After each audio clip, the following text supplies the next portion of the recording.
Hello, gentlemen. This is a lecture on faith and reason. Some people in our society believe that faith and reason, and therefore the disciplines of religion and science which espouse them, contradict each other. Some of them hold science to be the only authentic means toward understanding the universe and life within it, while others, often motivated by a strictly literal reading of the Bible, dispute scientific claims if those claims oppose their religious beliefs. Both of these views are wrong. There is no dichotomy between faith and reason, no contradiction between religion and science, as long as both of them are properly understood.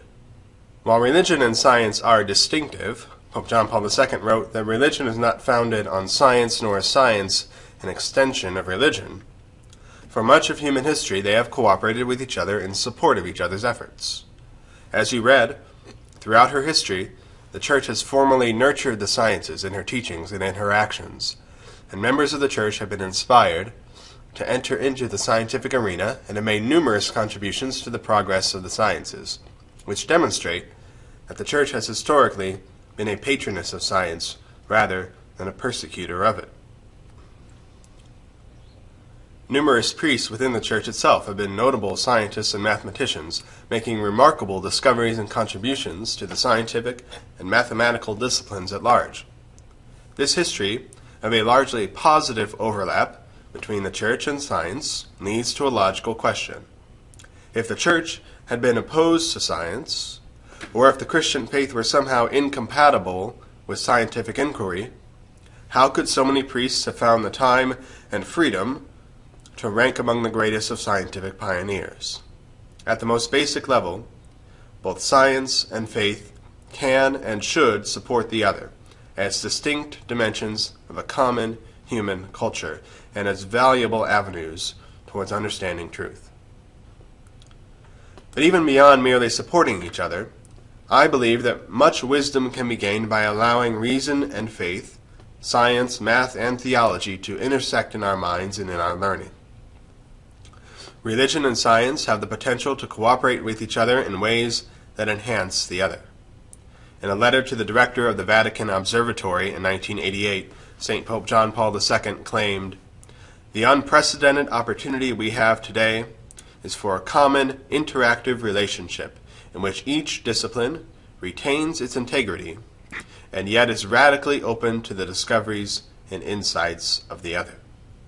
In other words, science needs to be open to faith, and faith open to science. Each has insights that it can share with the other. Reason alone, or science alone, is an inherently impossible approach to truth, and those who hold that view are handicapping themselves in the pursuit of truth.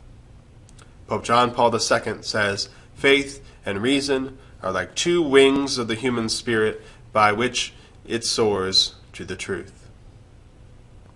Science is limited to studying only empirical evidence, and this specificity limits scientific knowledge to the understanding of processes occurring in the physical world. Since empirical scientific evidence cannot be used to support claims about things that are not physical in nature, science cannot make claims about the existence of God, the existence of a soul, or even the subjective nature of an individual's experience of conscious awareness. Similarly, faith and theology should not make claims that close the door to knowledge of the extraordinary processes at work in our natural world. So neither reason alone nor faith alone offer satisfying approaches to exploring and explaining truth. For example, in this class, when we study the origins of the Church as extending all the way back to creation, we gain tremendous insights into the significance and uniqueness of human life by considering the scientific and mathematical understandings of the beginning of the universe. The approaches of both theology and science, both faith and reason, are needed in order to gain a fuller understanding of reality. The truth of one level does not negate the truth of another, as long as we properly understand that truth. Pope John Paul II wrote, "Research performed in a truly scientific manner can never be in contrast with faith, because both profane and religious realities have their origin in the same God. Faith and science cannot be opposed to each other.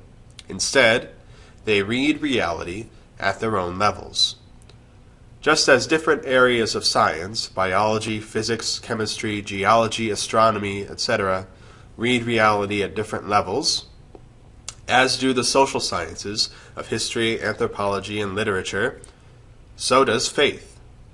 And to truly understand reality, to truly get the full story of reality, we have to read it at each of those different levels. Each approach is limited to understanding only the level that is appropriate to it. Science gets at how reality is structured, while philosophy and religion get at why reality is at all. Two different levels of meaning, which then become partners in humanity's ongoing search for truth in all of its manifestations. Albert Einstein, a hugely influential scientist and mathematician in the 20th century, once said, "Knowledge of what is does not open the door directly to what should be." One can have the clearest and most complete knowledge of what is, and yet not be able to deduct from that what should be the goal of human aspirations. He means that understanding what is around us does not tell us why we are within it at all. Our knowledge of the universe does not tell us what human beings should be working toward or hoping for.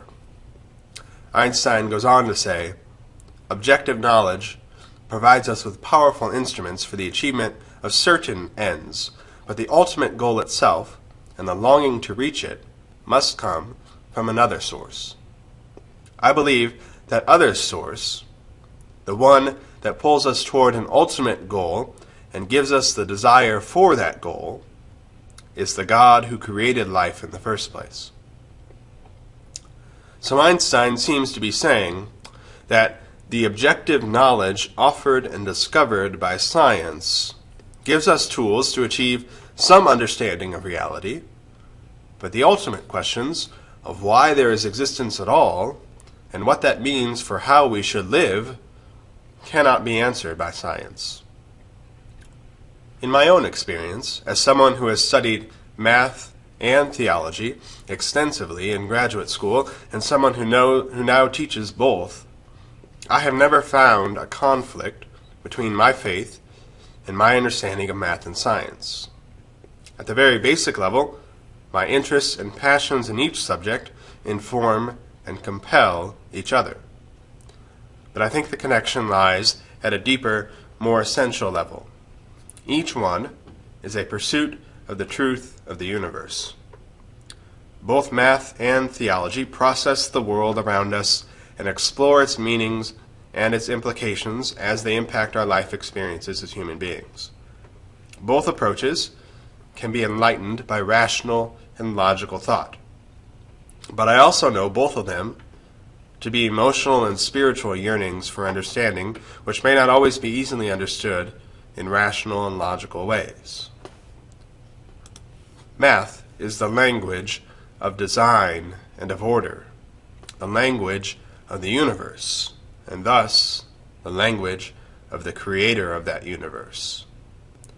I believe that God is revealing God's own self in the mathematical truths we study and in the remarkable applications of those truths to the universe around us. The reason and logic of mathematics have enlightened and motivated my continual study of theology and my teaching of both of them. And I am not the only one to think that.